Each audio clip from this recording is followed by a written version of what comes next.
Aqui na TV Assembleia você também acompanha os principais assuntos que abrangem os mais diversos setores da nossa sociedade. Nesta edição vamos falar sobre síndrome ásia, que acontece principalmente em pessoas que têm predisposição genética a doenças autoimunes. Os impactos econômicos e sociais que vêm ocorrendo devido à guerra na Ucrânia. E conheça o trabalho de grandes painéis e esculturas do artista plástico Cleir.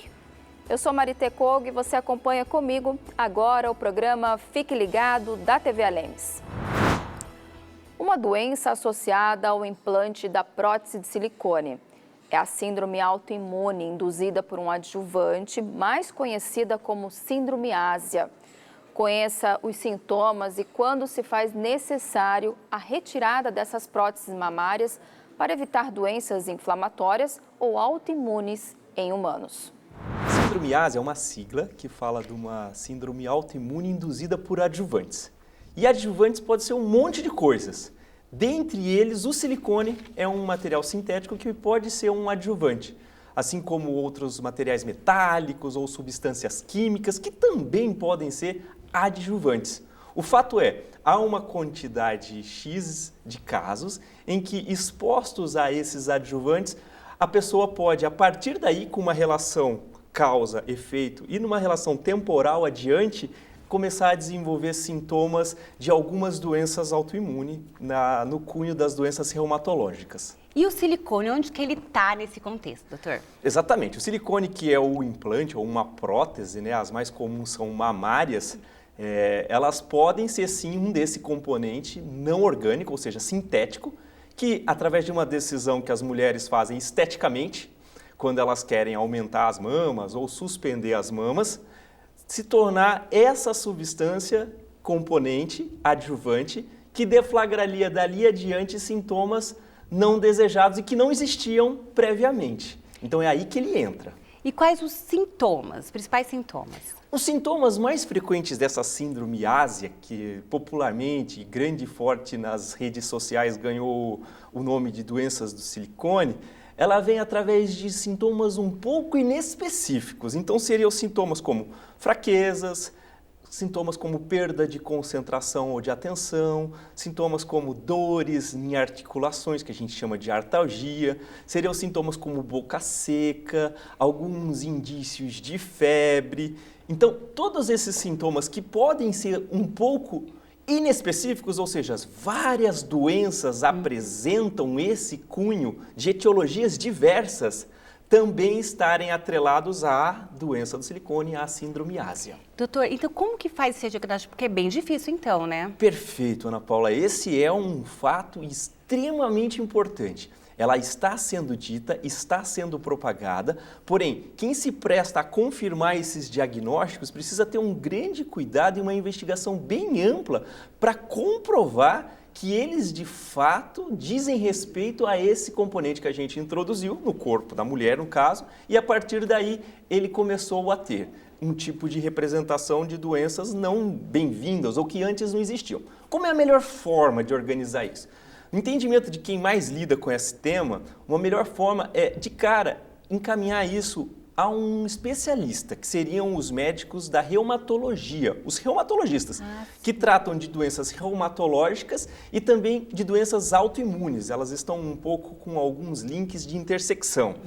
Ali sim, você através de alguns exames de marcadores reumatológicos pode ter informações mais precisas, num entender da história que é a anamnésia, ou seja, o exame físico e como aquilo começou a surgir, e depois ainda com uma correlação mais robusta, quando a gente acaba com o tratamento, que seria uma retirada dos implantes, perceber que se de fato a pessoa sem aquele componente exposto ao organismo fica melhor e fica sem esses sintomas indesejados que estavam ali perturbando e piorando a qualidade de vida e a saúde dessa mulher. Você está falando que é um reumatologista, né? Eu não sabia que era reumatologista. Pensei que fosse o próprio cirurgião que colocou o implante, né? Isso é importante. E existe ressonância? Como que funciona? Quais são os exames necessários? Isso. Existem alguns exames que são complementares. Eles ajudam a tirar mais informações nesse elucidar das hipóteses diagnósticas que a gente faz. Como a gente diz, é uma doença rara. A frequência de mulheres que têm o implante de silicone e podem desenvolver essa síndrome ásia é menor do que 1%. Então é bem baixo de uma maneira estatística, de uma maneira epidemiológica. Porém, alguns indícios, como algumas impressões de imagens na ressonância nuclear magnética das mamas, dão indícios de que ali possa existir componentes dessa prótese de silicone que estimula as áreas vizinhas, ou seja, a loja, a glândula mamária, e dariam evidência, sim, dessa doença do silicone. Complementando a toda essa investigação, e eu digo reumatologistas porque são os especialistas que mais domínio têm das doenças autoimunes, que é o deflagrar de toda essa síndrome indesejada que hoje está muito em voga e bastante comentada. Não tem nada a ver com o encapsulamento do silicone, ou não? Perfeito, excelente pergunta. O que a gente tem que fazer? A gente tem que dividir os diagnósticos para sermos o mais preciso possível em relação às nossas condutas. Diagnósticos bem feitos, condutas bem feitas. Se o diagnóstico está equivocado, a chance de você acertar é muito baixa o seu tratamento. Então, no que você diz que é uma coisa muito frequente, as contraturas ou as cápsulas que envolvem uma prótese de silicone. Isso não é um diagnóstico de síndrome ásia. Isso é uma consequência cicatricial ao redor desse corpo estranho que o próprio organismo vai formando uma cápsula e que pode se tornar muito constrita, muito dura, alterando a forma das mamas, alterando a consistência e, inclusive, em casos mais avançados, dar dor nas mulheres, que é frequente. A maioria delas falam que muita dor, né, doutor? Perfeito. Isso levaria a uma indicação de tirar essa cápsula e tirar esse silicone, mas isso não é uma síndrome ásia. Até sendo um pouco mais preciso, nesses casos que são bem frequentes, depois de 10, 15, 20 anos que as mulheres estão com silicone, você pode inclusive usar uma nova prótese mais moderna, mais atual, às vezes maior ou menor, a depender do que aquela mulher deseja. Pensa, uma moça de 20 anos, depois com 35, 40, muda o padrão de beleza dela. Com certeza, totalmente. A idade cronológica, ter ou não ter tido filhos. Isso são multifatoriais que levam ao entendimento de que ela quer um outro padrão, ou menos, ou mais para cima, ou mais para baixo. E nesses recursos, se for só uma contratura capsular, inclusive uma nova prótese a gente pode usar. O que seria completamente incoerente e não adequado num diagnóstico correto de síndrome ásia. Porque se a gente entendeu e se aquilo está muito forte, que faz mal àquele organismo, a gente não deve repetir a conduta, e sim retirar e encontrar outras formas de reconstruir essa mama, não utilizando implantes ou próteses mamárias. E a gente vê que o Google hoje aumentou significativamente a procura, né? 350% em relação a essa síndrome, entendeu? O senhor falou que é pouca, né? Essa 1% apenas, né? Das mulheres que colocam silicone, que ela tem realmente a síndrome, que o restante não seria isso, né? O que precisa ter uma sensibilidade o médico, então, para ele ter essa certeza? Porque às vezes fala, não é nada, mas a mulher continua insistindo na dor, entendeu? Como que o médico ele pode tá abordando esse tema com a mulher? Porque às vezes a pessoa quer retirar realmente o silicone e não é o caso. Existe isso? Eu acho que isso é o mais frequente, isso é o mais habitual. E como uma informação de saúde pública, informações de qualidade para que um grande número de pessoas possam visualizar e se valer disso, é isso, é particularizar, é individualizar, é não tornar generalista todas as impressões que a gente inclui prótese de silicone numa mulher. Então, assim, se a mulher ela está com dor, o que o bom senso pede? É que a gente valorize essa queixa. Um equilíbrio entre valorizar um potencial diagnóstico e, ao mesmo tempo, um equilíbrio entre não hiperexacerbar um medo de uma doença de um silicone, que é rara estatisticamente, nas melhores meta-análises gira em torno de 0,8%, ou seja, menor que 1%, a gente vai conseguir fazer as decisões mais corretas frente a um diagnóstico bem correto. Então, chegou a você, valorize, examine, peça exames complementares, se cerque de especialistas como os reumatologistas para contribuir nessa investigação e quando tudo estiver bastante bem definido, se dê uma conduta. É sindromiase? Perfeito, vamos tirar o silicone, vamos arranjar uma outra forma de reconstruir para que essa mulher fique satisfeita. Não é sindromiase, é apenas uma contratura. Vamos tratar a contratura que há muita gente já trata. Não é nada disso, é apenas uma mulher insatisfeita porque ela ganhou peso, com o passar do tempo se tornou um sobrepeso ou uma obesa e quer agora um padrão mais magra, porque antes um peito muito grande era bastante adequado e agora um peito muito grande pode se tornar muito troncuda ou muito robusta e ela está com aquela vontade de ficar um pouco mais slim, mais longilínea, mais sequinha. Então, são nesses tipos de aproximações, valorizar queixas e individualizar cada caso é que se acerta muito e não se deixa nunca de tratar da melhor forma possível aquela pessoa que está precisando. A guerra na Ucrânia e suas consequências na economia mundial. O assunto que foi debatido no programa Perspectiva com o professor de Geografia e Geopolítica, Fábio Luiz de Oliveira. Dizer que a gente não terá impacto no mundo de hoje, globalizado, de muita informação, de muita comunicação, de relações econômicas mútuas intensas, é besteira. Evidentemente que a gente vai ter algumas retaliações, algumas complicações econômicas. Uma delas é a questão vinculada ao petróleo, isso é fato, que a gente vai enfrentar um problema em relação a isso, porque a gente tem um petróleo que está atrelado ao valor da Bolsa de Valores, a questão comercial. A situação do trigo é um pouco delicada, porque a Rússia é um país que produz muito trigo. E nós somos um país que importamos trigo da Argentina, que é um vizinho nosso aqui. Todavia, o que a gente importa da Argentina, para atender o nosso mercado interno, vai gerar uma competição de maior importação da Argentina para outros países. Então, haverá uma mudança no preço do trigo, com certeza. Se a gente voltar lá para 2011, quando houve a Primavera Árabe, lá onde os povos árabes se revoltaram contra seus ditadores, a gente teve o Egito, que é um país que compra muita carne no Brasil. A gente teve aqui no Mato Grosso do Sul 4 frigoríficos que fecharam por conta da Primavera Árabe. Então, falar que a gente não vai ter nada, nenhuma retaliação, é impossível não acontecer. O fato da gasolina, por exemplo, isso é muito forte para nós, o combustível, né?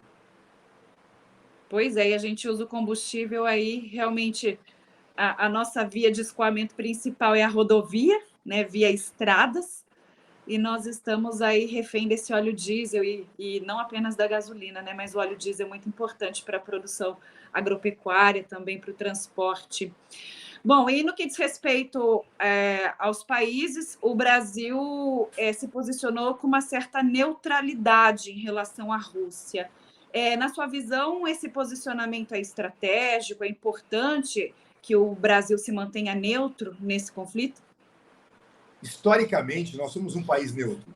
Se a gente pegar a essência da história brasileira, por que o Brasil é o país que abre o discurso do chefe de Estado na ONU todo ano quando tem aquele discurso? Isso se deve ao aspecto geopolítico. O Oswaldo Aranha, o nosso primeiro embaixador lá, quando fundou a ONU, na década de 50, então o primeiro discurso da ONU, a gente acredita que pela questão histórica foi porque o Brasil pleiteava. O Brasil desde sempre quer uma cadeira no Conselho de Segurança da ONU. A gente imagina que a ONU, para tentar amenizar essa questão dessa cadeira que o Brasil queria, para deixar o país um pouquinho tranquilo ali, Brasil, fica na sua aí, não dá para colocar você aqui por enquanto, nos deram essa chance de abrir o discurso da ONU todo ano. O chefe de Estado do Brasil faz isso, antes dos Estados Unidos, da Rússia, o que for, quem abre é o chefe de Estado do Brasil. Verdade. Ou seja, nós temos uma posição estratégica geopolítica de neutralidade. Se é o Brasil, porque também se fala que naquela época o Brasil teve uma postura neutra na Guerra Fria, entre os Estados Unidos e a União Soviética. Então, tudo isso é um processo histórico brasileiro. E esse processo histórico tem que ser levado em consideração. No começo dessa situação, o nosso governo até que ele mostrou um tanto quanto de instabilidade. O Itamaraty falava uma coisa e o Palácio Planalto falava outra coisa. Até que chegamos a um denominador comum, né? E hoje, então, o Brasil tem uma certa postura, mesmo que contra a vontade do atual presidente, a gente tem essa postura de ser um país neutro em relação a essa questão da invasão da Ucrânia pela Rússia. Bom, e aprofundando agora um pouco mais, né? Como é que a gente poderia explicar esse conflito de interesses, né, que culminou nesses ataques da Rússia contra a Ucrânia? E eu gostaria de emendar uma outra pergunta, se a Ucrânia não teria se precipitado ao tentar ali se comunicar, se aproximar com os países que fazem parte da OTAN? Olha, se a gente pegar essa região, naturalmente o leste europeu desde sempre é uma região estável. Essa guerra, ela não vai começar de fato em 2022, ela vai começar em 2014. O primeiro tiro vai ser em 2014 pelo próprio Putin. Mas por que pelo próprio Putin? O que aconteceu em 2014 na Ucrânia e na região da Rússia? A primeira coisa, nós temos que voltar para 2013. Aliás, 2013 é muito parecido conosco, Lívia. A gente vive hoje no Brasil um ano que não acabou ainda, que é 2013. Quando houve aquelas passeadas, as pessoas irem às ruas e as pessoas pediram contra a corrupção, não são apenas 20 centavos. Não sei se você se lembra disso. Sim, lembro. E muita manifestação no Brasil, e aí gerou a legislação premiada, aí a Corte Leniense, gerou o processo da Lava Jato 2014. O mesmo processo aconteceu com a Ucrânia, guardada a proporção. 2013, a população da Ucrânia pressionou o presidente da época, o Viktor Yanukovych, para que houvesse a entrada da União Europeia na Ucrânia e vice-versa. Só que o presidente que havia naquele momento era um presidente pró-Rússia, desde sempre. O Vladimir Putin, ele tem uma ideia de um Império Putin na região. E para que esse Império Putin pudesse acontecer, eu tenho que minimizar a força da OTAN, ou conter a força da OTAN. E muita gente me pergunta, mas por que a OTAN existe ainda hoje, século XXI, não tem mais Guerra Fria? Tem uma lógica? Tem. Desde quando acabou a União Soviética, aquela região do leste europeu, Rússia, Belarus, por exemplo, vamos pegar só esses dois só, é muita instabilidade com governos autocratas. Então, o que fizeram os Estados Unidos através da OTAN? Vamos continuar com as nossas tropas aí, vamos continuar com a OTAN aí, porque a gente não sabe como é que vai ser esse leste europeu com essas ditaduras. E permaneceu ali, só que permaneceu em processo de expansão. Em 2014, quando a população, 2019, foi dezembro de 2013, fevereiro de 2014, quando a população da Ucrânia foi lutar contra o governo pró-Rússia, numa praça chamada Maidan, lá em Kiev, que eles lutaram mesmo, morreram, a polícia da Ucrânia matou essas pessoas, eles foram lutar contra esse governo. Chegou 2014, de fevereiro, depois de mais de 90 dias, o governo foi tentar fazer um acordo com os manifestantes. Olha, eu vou sair do governo em dezembro, isso era em fevereiro. Em dezembro eu saio do governo e fazemos uma nova eleição na Ucrânia. Aquilo não agradou a população. E literalmente as pessoas saíram à rua contra o governo e elas falaram assim para ele, você tem até as 10 horas da manhã de amanhã para sair, senão vão matar você. Simplesmente, naquela mesma noite, ele fugiu embora para a Rússia. E aí o país ficou sem governo na Ucrânia. Muito parecido com o nosso 2013 2014.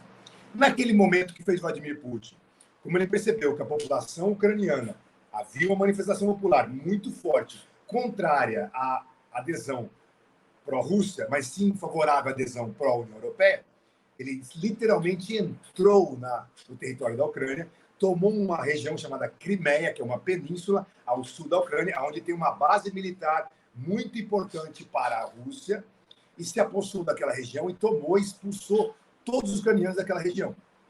Naquele mesmo ano, 2014, ucranianos e russos assinaram um acordo. Olha, para que não haja mais guerra, 2 regiões ao leste, região que pega Luhansk e Donetsk. Essa região será uma região de povo russo morando na Ucrânia. 2014, isso. Então, os ucranianos reconheceram que aquela região seria uma região russa dentro da Ucrânia. Até aí, tudo bem. A Crimeia continuou com ele viu a opinião pública. E aí, de repente, quando chega 2017, a eleição na Ucrânia, o Zelensky vai aparecer como uma terceira via. Coisa que nós não temos no Brasil hoje, uma terceira via apareceu na Ucrânia. E quem é o Zelensky? O Zelensky é um comediante ator, é um Fábio Porchat. E ele fazia um programa na televisão, um programa seriado, que ele era um professor de história e um professor revolucionário, que iria acabar com a corrupção, iria melhorar o país. Ele pegou esse personagem, incorporou o personagem e foi para as eleições. E venceu as eleições. Primeira coisa que ele fez, adivinha, Lívia, no seu governo? Primeira coisa que ele fez foi não reconhecer as regiões autônomas que o Putin havia acordado em 2014. Isso você não vê na televisão. Isso aí levou uma revolta do Putin e pela adesão, a ideia de aderir à União Europeia. O Putin falou assim, não vou deixar, a gente tem um acordo. E então, um dia antes da invasão, o que fez o Putin? Deu autonomia para essas duas regiões, autorizou que elas seriam autônomas, independentes, mas, é claro, com apoio pró-Rússia dentro da Ucrânia. E aí, então, o conflito vai se arrastando até então. E a sua arte é gigante no tamanho e no impacto de realismo que causa. Suas obras estão em várias cidades de Mato Grosso do Sul e também é possível encontrar em outras cidades do nosso país. Conheça um pouco mais desse artista da pintura e escultura que assina as obras como Cleir. Cleir Ávila nasceu em 8 de dezembro de 1963 em Campo Grande. Autodidata, pinta profissionalmente desde os 18 anos. A fauna e flora sul-mato-grossenses são bastante retratadas nas suas esculturas e pinturas. Bom, eu tive uma época da minha vida, quando eu tinha mais ou menos entre 11 anos a 13 anos de idade, eu me mudei daqui de Campo Grande e fui para morar em Niterói. Né? Morava na praia de Caraí. E eu estudei numa escola que chama São Vicente de Paula. E nós tínhamos tudo quanto é tipo de arte, assim, você fazia teatro, pintura e também todo tipo de esporte. Foi onde eu pratiquei muito esporte na minha vida.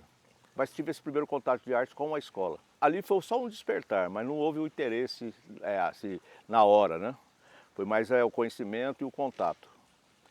Quando eu cheguei em Campo Grande, isso foi 2 anos e meio, 3 anos depois, eu comecei a perceber que aqueles amigos que eu tinha aqui, que eu voltei a estudar na mesma escola, que era o Dom Bosco.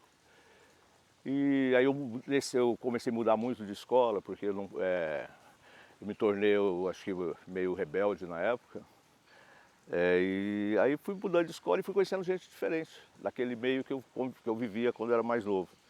Nessa de conhecer gente diferente, de pessoas diferentes, eu tive contato com artistas locais, né, da noite, principalmente com a música, né? E nisso eu conheci o Nene, que era um artista plástico, nós ficamos muito amigos, a gente andava muito junto, começamos a falar muito de arte, nisso eu comecei a pintar, né? Aí eu acho que o despertar foi eu comecei a pintar. Então eu pintava durante o dia todo e à noite ia para o bar para encontrar os amigos. Aí a gente encontrava muito, era muito jornalista, muito artista, em todas as áreas, tinha o Pantanalha Dança na época. Né? Aí eu conheci o Henrique Spengler, Adilson Schaefer, Xavier. Então fui conhecendo a turma mesmo das artes plásticas. Né? E aí naquela época existia a Associação de Artistas Plásticos, a gente fazia bastante reunião. E nisso fui conhecendo o Wilton Silva, enfim. A classe artística, né, principalmente na área de artes plásticas, nessa época foi muito interessante, porque realmente a gente tinha um local onde a gente se reunia, onde a gente conversava, a gente levantava as questões, fazia projetos, planejamento, e um ensinava o outro como, né, a forma como fazer essas coisas. Então havia muita troca de informação. E o lado meu autodidata é exatamente a falta de, né, não ter tido uma escola para eu aprender arte. Eu tive sim. Né? Quando despertou esse interesse, eu fui para o Rio de Janeiro, fui estudar no Museu de Arte Moderna do Rio de Janeiro, fazer 3 cursos, né? Um de cores, um de técnica de pintura e um de desenho de modelo vivo. E nesse período eu tive contato com o circo voador, onde foi muito importante essa passagem minha nessa história da arte, porque é isso que me deu mais vontade ainda de fazer o que eu faço, sabe? Conheci o Perfeito Fortuna e ele falava uma coisa que a arte não pode ficar trancada dentro de casa, ela tem que ir para a rua. Eu pintava muito, fazia exposições em galeria e tal, e eu sempre questionava que era legal tudo, mas era um ambiente mais fechado. Né? Eu sentia falta da arte na rua. O fato de eu ter nascido em Campo Grande, eu tenho uma família, parte do meu pai, que são de Rio Verde do Mato Grosso, que é aqui do Mato Grosso Sul, mas chama Rio Verde do Mato Grosso. Mas porque foi criado na época que era Mato Grosso. Né? E também parte da minha mãe, que é o pessoal de Aquidauana, né? E eu sempre tive esse contato forte com a natureza desde a infância, bem da infância mesmo, até na pré-adolescência. E depois também, né, que eu fiquei 1 ano no Pantanal. E foi uma parte muito importante esse 1 ano, porque foi aí que eu criei a consciência, né, do que é a natureza mesmo. Mas esse contato da infância foi muito importante. Tá? E outra importância é a própria importância da natureza para o ser humano. Né? Eu acho que a gente, quando você aprende a conviver com a natureza, né, de uma forma harmoniosa, protegendo ela e ela te protegendo, né, a vivência se torna melhor.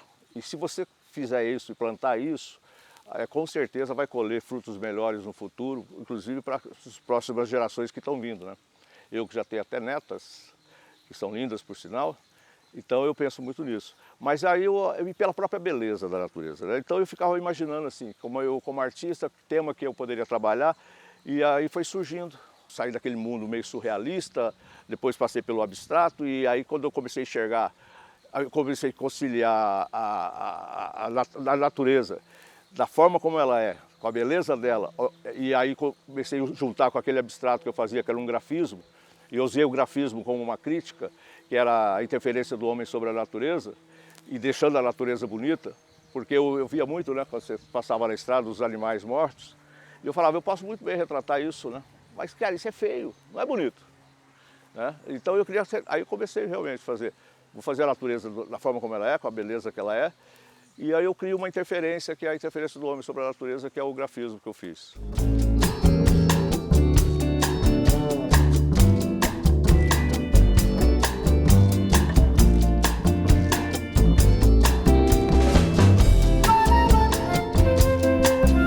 Quando eu comecei a pintar, eu comecei usando tinta a óleo, né? Mas aí eu comecei a usar tinta acrílica, me identifiquei muito com a tinta acrílica. E depois eu conheci uma tinta, quando eu fui para o Rio Grande do Sul, que eu fiquei 40 dias lá na Lagoa dos Patos. Lá eu pintei 2 telas, inclusive, ao vivo, ao ar livre. E conheci um artista, um senhor já na época, eu era bem mais novo, lógico, isso foi em 82 ou 84, não lembro, mas foi por aí, essa época. Eu conheci esse artista e ele falou, pô, usa Aquacryl. Aquacryl é uma tinta da Sherwin Williams, é um esmalte acrílico muito bom, que eu inclusive usei muito tempo nas pinturas dos painéis, mas esse material, então eu uso esmalte acrílico. Hoje não tem mais essa linha da Aquacryl, mas ainda assim a Metalatex tem uma linha de esmalte acrílico à base d'água, que é muito boa. Não é a brilhante, eu uso inclusive a semibrilho, né? Que fica entre a fosca e o brilhante. Porque eu não gosto muito do brilhante, também não gosto muito do fosco, então ficou uma coisa intermediária. E além dela ser uma tinta que ela é plástica mesmo, sabe? Então a durabilidade dela é boa. Então eu uso ela tanto na pintura, na tela, seja na parede, seja no papel e seja também nas esculturas. Então é o mesmo material que eu uso de tinta, é o mesmo que eu uso em todas as coisas que eu faço. Eu vou ficando por aqui, agradeço pela sua companhia e até a próxima edição.